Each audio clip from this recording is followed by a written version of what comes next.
All right, folks. Welcome back to the life and times of Crazy Patrick. I think I need to move this camera up just a little more. Here we go. How's that? That look okay? Well,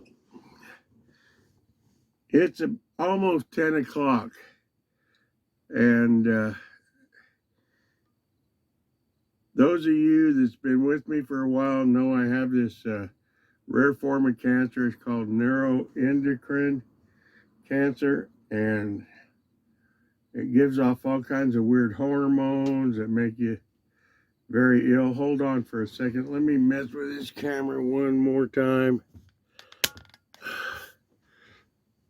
Okay, that's a little better. Okay, that's a little better. I can see myself now. So anyway, I'm going to have people tuning in my channel that have this same type of cancer. It's a rare form of cancer. And the worst thing about this stuff is these tumors give off hormones that make you feel just really terrible. You end up flushing, night sweats, can't sleep, nausea, diarrhea. All this stuff it comes with it. It's just part of it. So what they've developed for it is there's two different meds. It's called, one of them's Neuroendocrine, and it was the most recently developed, and through the Food and Drug Administration, they licensed it that it would take care of this carcinoid syndrome and control the growth of the tumors. But the old one is Octreotide, and it's been around a long time, and it does the exact same thing. But when it was licensed through the FDA, they licensed it as controlling the carcinoid syndrome. They didn't license it as controlling the growth of the tumor, but it does the exact same thing as the Neuroendocrine. The Neuroendocrine is very expensive. If I was on that, my copay would probably be around $1,200 to $2,000 a month. On the Octreotide, I get a month's supply of Octreotide, 120 shots for $100 copay. So, you know, what are you going to do? I do the old stuff, the Octreotide. It's been controlling the growth of my tumors. My tumors in my liver have not grown. The one in my lung did grow a millimeter. And I just had a CT scan today and had some blood work done. And so I don't know what's happened, because it's been like 3 months since we did this. So I know there's going to be people tuning into my channel that because I have this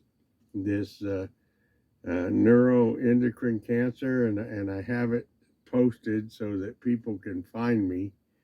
The problem with this cancer, it's a rare form, and most oncologists know nothing about it, or very little, unless you're lucky that you live somewhere where there's a specialist, or you have good enough insurance that you can go to a specialist. You're kind of stuck doing your own due diligence and doing your own research and figuring this stuff out on your own. Well, one thing that I have in my pocket is my daughter. My oldest daughter actually has the same thing. She has the same type of cancer, and they found hers in 2012. Hers is in her pancreas. Very small tumors. She probably has a lot of them in her intestines that they can't see. And she has a lot of the problems with the carcinoid syndrome and all the bad side effects. But she's on the Octreotide and takes care of that. And her tumors in her pancreas have not grown. So we're lucky there. I found out about mine 1.5 years ago. And I have degenerative disc disease, and I had a herniated disc. And if you've ever experienced a herniated disc, buddy, that hurts worse than anything you can ever imagine, unless you're a woman giving birth, I would think. It's terrible, excruciating pain. I went to the hospital, they did an MRI, and they found these tumors down in my sacrum, down by my tailbone, and they didn't like the looks of them, so they did a biopsy, and lo and behold, it was this neuroendocrine cancer. And 9 times out of 10, that's how people find out that they have this cancer, because they don't even know they have it until it's already metastasized and went other places in their body from the original source. I have them in my abdomen, down in my intestines. I have the 2 in my back. I have them in my liver. I have 1 in my right lung. And thank God I don't have them in my pancreas yet, or my brain. That's the only other 2 places they could possibly go, other than lymph glands, But so with that, I have to give myself, I started off with 4 shots of this Octreotide per day, and you have to do them in your stomach, okay, in the fat. And the reason I'm going to show you how to do these injections is you may end up with diabetes, and you have to give yourself injections. It'd be the same process. It's just with diabetes and insulin, you'd be shooting into your muscle like your leg. With this, the best place to give it is in the fat in your stomach.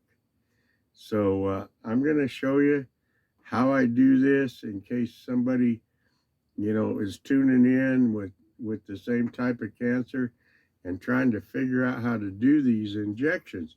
I had to teach myself how to do them, So this may help somebody else down the road. So the first thing, I use a 1 milliliter syringe with a 29 gauge needle. This needle, I'm going to show it to you here. I doubt if you can even see it. It is so fine. It's very fine. It's a very fine needle. They're sealed. They have a cap on the needle end. They have a cap on the other end. They're only good for 1 shot. Then you have to get rid of it. And you just can't throw it in the trash. You have to dispose of it like hazmat. So you have to figure out how to do that also. My Octreotide comes in a little bitty vial here, and it has 1 milliliter of the Octreotide in there.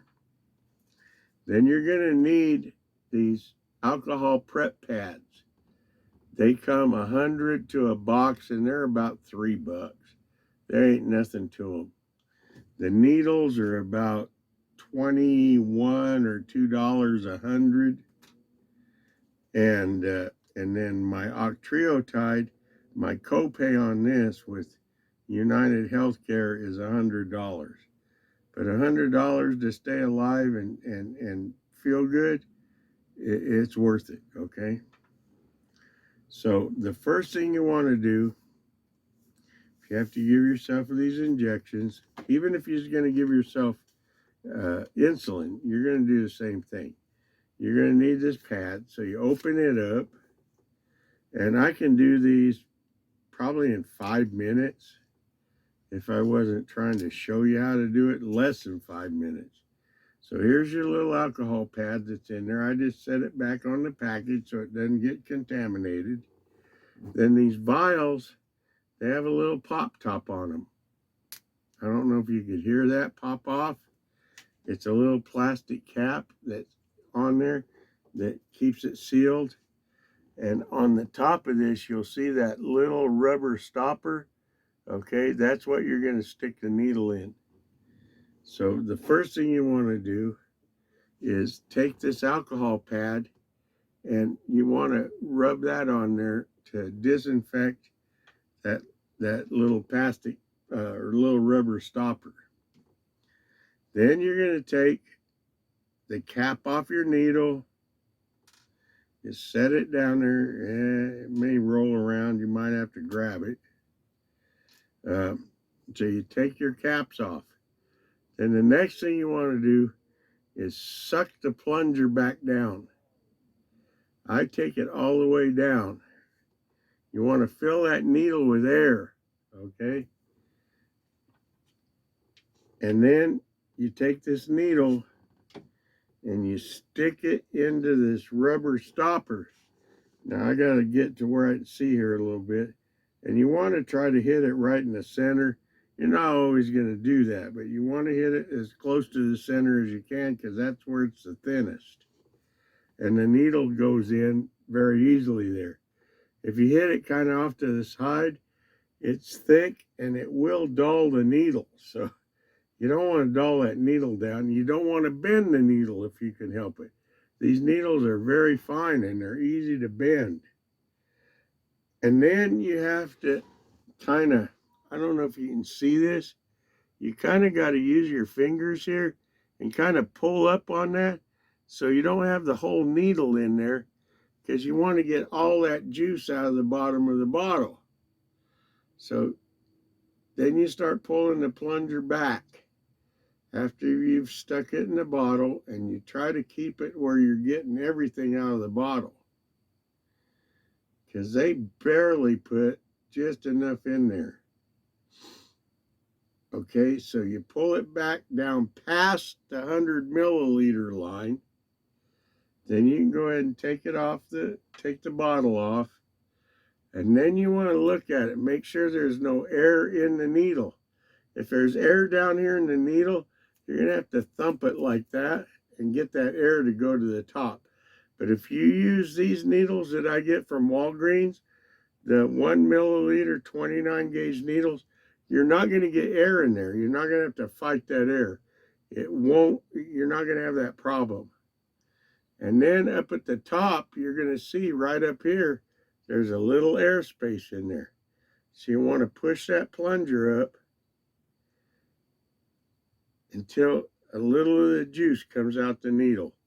Now there's no more air in there. You're not going to be injecting air into yourself, okay? So now, YouTube, I've always heard if you show some skin on YouTube, your video is going to go viral. So, folks, don't get too excited, but I'm going to show you some skin here. Now, I have to inject this into the fat on my stomach. And God knows I have plenty of real estate. I look like Buddha, okay? Now, you can get it up here. Is a good place right in here. Or down here. I like mine down here a little better, but I do them both places. And I do it on both sides the same way. Because you don't want to keep injecting in the same place, or you're going to get like leather, you know, and you're going to like needle tracks. So I'm going to go down here tonight, down here kind of low, good chunk of fat there. You're going to want to take your alcohol pad. You want to clean that off. You don't want any germs there where you're going to stick that needle in. Then you're going to take this needle. Now you watch. Now, you're going to learn this as you do it, but you can just touch it to your skin. And if it feels like it's going to poke, you're hitting a nerve. So you just move it a little bit. But I've gotten so used to it, it doesn't really bother me. And then you just take it like this, push it in, take your hand and hold it down here. Hold your thumb on one of the little tabs. Take one of your fingers, whichever reaches best, and just start injecting, okay? And you want to inject this slow. This octreotide is refrigerated, and that's something I forgot to tell you. You want to take that out of the refrigerator about 30 minutes before you're going to inject it and let it warm up. Because if you inject it when it's cold, it's going to sting like all get out. After you inject yourself, you saw I took this alcohol pad, I cleaned the spot again. Once in a great while, you'll hit a vein and there'll be a little blood come out. Don't worry about it. You're not going to bleed to death. It's just part of the thing. And just clean it off with that alcohol pad. And you're good to go for another. Now my daughter told me to try 8 hours. I was doing them every 6 hours. But man, that one in the middle of the night at 1 o'clock in the morning was killer. So I spread them out to 8 hours. So I do one now at 6 in the morning, one at 2 in the afternoon, one at 10 o'clock at night. And then I'm done. I can go to bed. I don't have to get up again until I have to get up and go to work at 5:30. So it's working out that way. And honest to God, I feel better, I think. I think it's more regulated, me doing them 8 hours apart instead of 6. Everything seems like it just is in sync now. I feel much better in the mornings. You can tell I've been doing some videos. So with that, if you ever, find out you have diabetes and you're going to have to do insulin, you're going to do the exact same thing, but you're going to be shooting it into a muscle like your leg or your arm. But this just works better. The best place to put it is in the fat in your stomach. So I hope I didn't get too many people too excited showing you my belly and showing you all that skin, because I heard that's what makes those YouTube videos go viral. But I wanted to let everybody know this is what I do. I was doing it 4 times a day. Now I'm doing it 3. This is what you do. If you find out that you have something like this, nobody wants to die. You want to stay alive as long as you can. So you do what you have to do. And you learn to do it. And honestly, God, that didn't hurt at all. It didn't even sting. If you don't get it warmed up enough, if you don't leave it sit out for like 30 minutes, it may sting a little, but it's nothing you can't live with. And so with that, I want to tell everybody have a great night, sweet dreams, stay healthy, and God bless.